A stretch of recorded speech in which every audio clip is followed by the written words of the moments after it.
दोस्तों तव्हां सभिनी खे मुबारकूं हुजनि। अॼु मां मस वीजी आयो आहियां। खैर मुबारक मां तोखे मुबारक हुजे। मुबारक बिस्मिल्लाह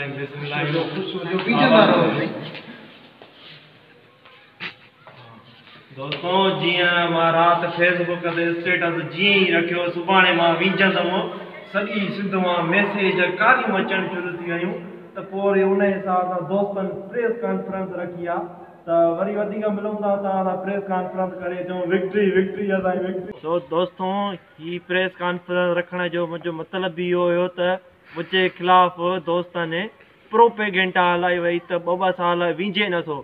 उन खां पोइ इहो सरासर ग़लति हुयो। मां तव्हांजे साम्हूं आहियां। मुंडे पर्सनल मैसेज अचणु शुरू थी विया, कालियूं अचणु शुरू थी वियूं त हीउ विझे नथो।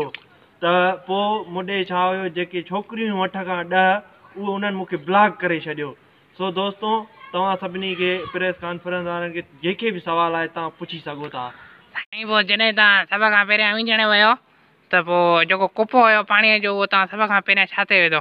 तव्हांजो इहो सुवालु तमामु सुठो थियो।